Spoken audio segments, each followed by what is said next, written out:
Amigos, gracias por seguir en nuestra sintonía. 41 lucas, no 39 ni 42, 41 soles es lo que dice la Cámara de Comercio de Lima, que máximo se podría subir el sueldo mínimo, ¿no? Ya si es que ponemos el debate sobre la mesa, ellos ponen sus números así claros y dicen, mira, esto es 41 soles. ¿Cuánto se puede hacer con 41 soles en un aumento de sueldo mínimo? No lo sabemos muy bien, pero esa es la recomendación de la Cámara de Comercio en la medida, pues, que como ya sabemos en este tipo de debates, la economía peruana no es productiva, el trabajador peruano no es productivo y mientras esto no ocurra, pues no podría darse un aumento superior. La CGTP está pidiendo un sueldo de 1.500 soles, recordemos ahorita creo que están 850, ¿verdad? Entonces la Cámara dice que no puede pasar de 900 soles, los sindicatos piden 1.500 e incluso van más allá. Es toda una discusión que siempre es compleja, que no es todo lo que parece ser, y Luis Fernando Alegría Paredes, economista de la Universidad del Pacífico, nos lo viene a comentar y le damos la bienvenida. ¿Qué tal, Luis Fernando? ¿Cómo está? Buenos días.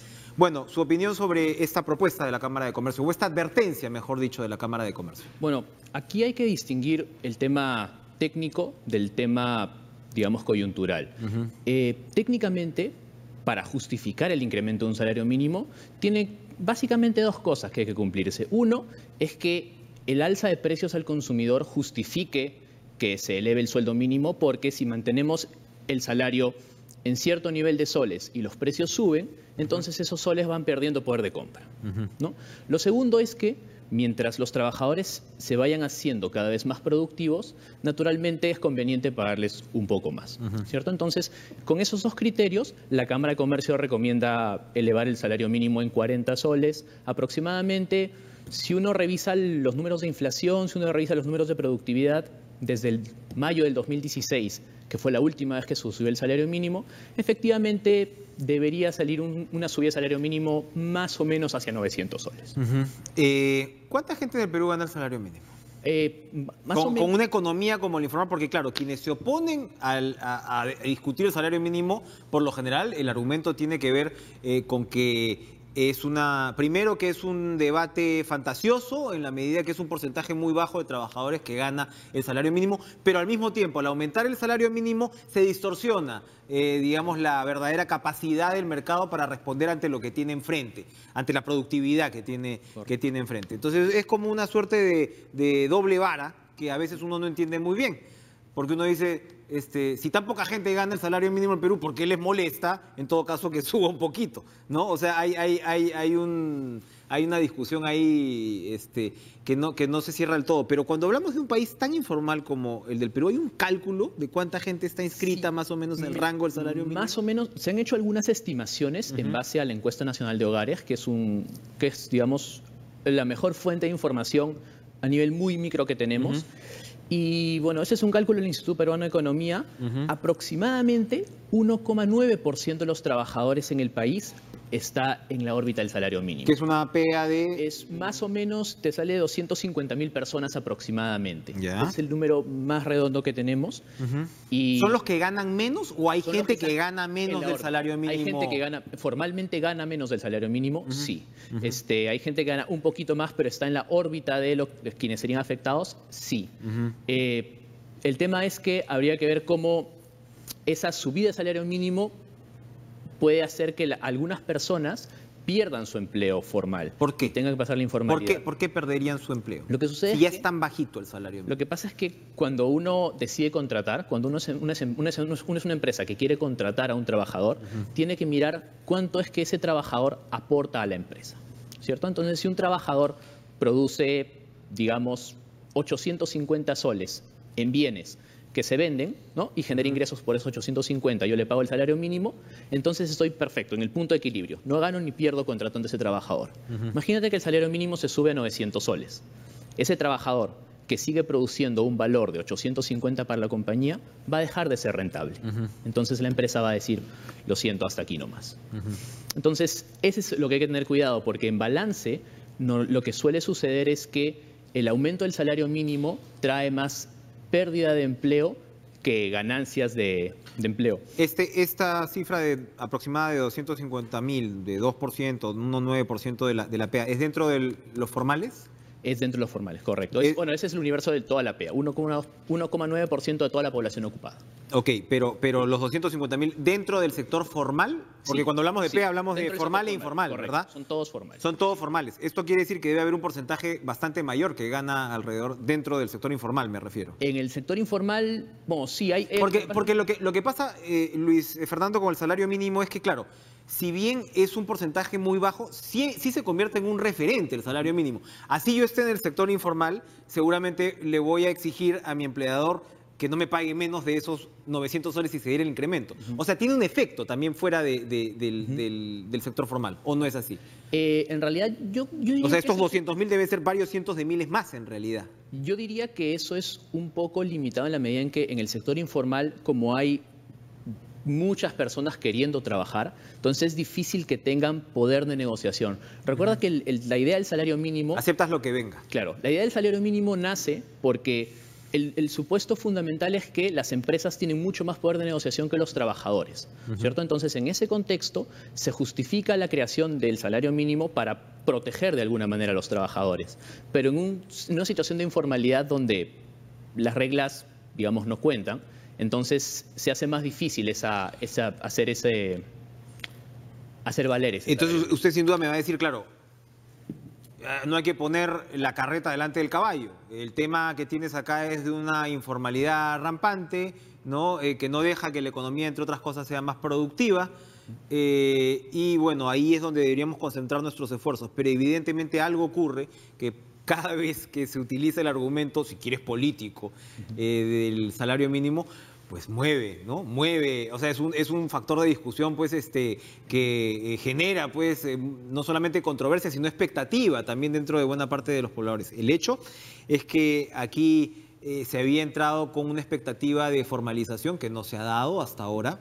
No vemos que el Ministerio de Trabajo tenga interés en impulsar ciertos cambios en leyes laborales. Hay quienes reclaman, pues, mayor flexibilización tanto para contratar como para despedir. Eso no está ocurriendo. Entonces, estamos como estamos. ¿Qué se puede hacer en un contexto así? Mira, hay dos cosas que hay que hacer. Más que preocuparnos por el salario mínimo, porque si uno revisa la historia de los últimos aumentos del salario mínimo en los últimos 18 años, siempre se han dado en contextos donde había cierta turbulencia política. Entonces, no ha sido un instrumento que sea guiado por criterios puramente técnicos.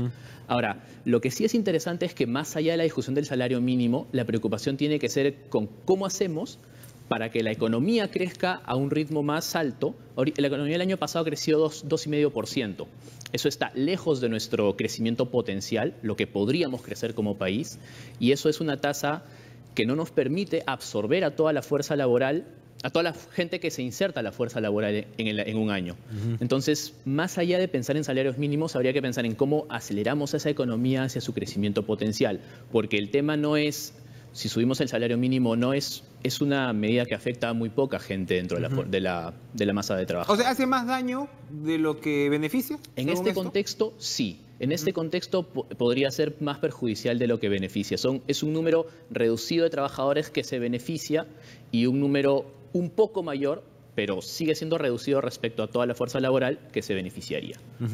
Ahora, claro, esta discusión pues siempre nos inscribe mucho en términos de lo que debe ser una economía social de mercado, se supone, ¿no? Que es la que está inscrita en la Constitución, ¿no? Donde haya pues libre competencia y demás.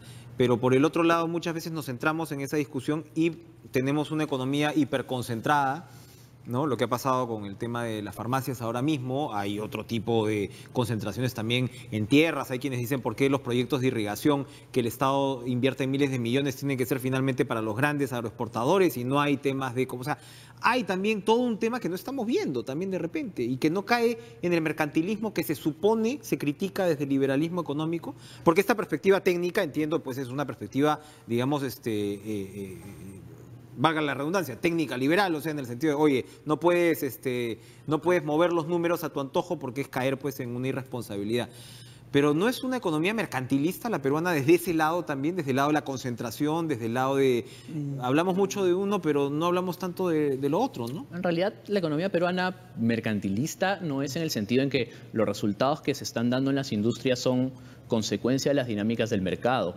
Recordemos que la economía peruana es una economía sumamente libre, sumamente abierta al mundo. Tenemos un número importante de tratados de libre comercio, tenemos creación de empresas. La creación de empresas es muy dinámica en el país. Si uno revisa la demografía empresarial, ves que cada trimestre se crean más de 1000 empresas, van entrando y saliendo esas empresas. Saliendo Entonces, también, ¿no? Muchas. Sí, se va creando. La dinámica empresarial es muy alta. Son pocas las que sobreviven, ¿no? Pero a lo que voy es que la economía está concentrada, pues. O sea, eso te habla también de desventajas, ¿no? Para ingreso precisamente de nuevos jugadores a los mercados, ¿no? Claro, cuando hablamos de chiquitos, sí, seguramente se crean 1000 y se van 1200 o no sé qué sé yo, pero no hay preocupación sobre el tema de concentración económica. Es una de las economías más concentradas del continente, ¿eh?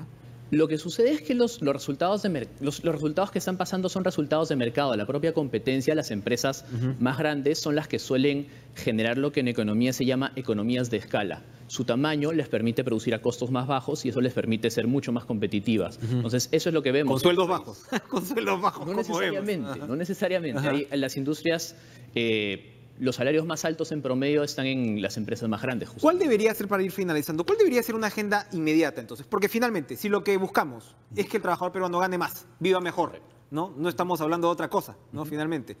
Si lo que estamos hablando es de eso, ¿cuál debería ser esa agenda mínima para los años por venir? Una agenda posible, además. Una agenda posible. En el muy corto plazo tenemos que reenganchar el crecimiento económico por lo menos a 4%. Ahorita la economía mundial está en su mejor momento en los últimos 8 años. Esa es la paradoja, nos está yendo bien por fuera y lamentablemente los vientos acá no avanza. En el mundo están a nuestro favor, pero como pocas veces se ha visto en la historia. El problema es que internamente tenemos ruido político, tenemos situaciones de incertidumbre. Este sí es un ruido político que está afectando la economía, ahora sí. O sea, porque muchas veces se había dicho, bueno, la cosa puede caminar, sí. ¿No? Ahora yo creo que sí se está viendo. Se nota ¿no? se nota en las encuestas de expectativas, en la confianza del consumidor, en la confianza empresarial. Se nota que la incertidumbre en el plano político, la incertidumbre sobre lo que pueda pasar en temas no muy propios de la economía peruana, son los que están, de alguna manera, frenando las decisiones de inversión. Entonces, levantar ese ruido político, que el Ejecutivo, el Legislativo trabajen juntos en comenzar a realmente en lo que fueron los objetivos iniciales del gobierno. Más formalidad, más empleo. Comenzar en esas reformas tendría que empezar ya, porque si lo seguimos postergando, en la medida que seguimos postergando el acelerar el crecimiento económico, y en la medida en que no haya más inversión, en la medida en que no haya más posibilidades de más demanda por mano de obra, los trabajadores peruanos no van a poder conseguir más empleos. Pero mire qué difícil se convierte esa ecuación cuando vemos que cualquier ley que tenga que ver con lo laboral, ¿no? Va a ser recibida, ¿no? Con una controversia, pues que tanto así que, bueno, la política, en este caso Rosa Bartra, que no estaba trabajando con los institutos, en este caso, no, yo retiro, ¿no? Entonces, claro, si no creas un clima político seguramente más favorable para poder discutir al menos, ¿no? Ciertas reformas, no vas a poder pues avanzar en ese sentido. Para finalizar, Michiquillay, es una buena señal. Es una digamos, podría haber el sector privado con buenos ojos, me imagino, un anuncio con Sí, es un proyecto muy importante. La inversión original era de $2.000 millones. Southern ha estimado que son 2.500 millones de dólares que se van a invertir en la mina. Es una muy buena señal en la medida en que las comunidades de La Encañada y Michiquillay, las comunidades alrededor de la mina, han estado a favor del proyecto, han trabajado de la mano con Proinversión en hacer que esto salga. Aún falta negociar algunas cosas ya con la empresa que ha ganado la licitación, pero en principio tendría que ser una buena señal no solo para el proyecto en sí, sino para la inversión minera en general, de que se puede reenganchar, porque las situaciones aparentemente están dadas para eso, no están dadas las condiciones. En una región traumatizada con el tema, como Cajamarca, ¿no? Así que esperamos pues que esto se vaya a superar. Luis Fernando Alegría Paredes, gracias, economista de la Universidad del Pacífico, por acompañarnos esta mañana. pues de eso se trata, ¿no? De formalizar para que el ciudadano y sus hijos vivan mejor. No estamos hablando de otro tema y bueno, ahí nos queda muchísimo por avanzar.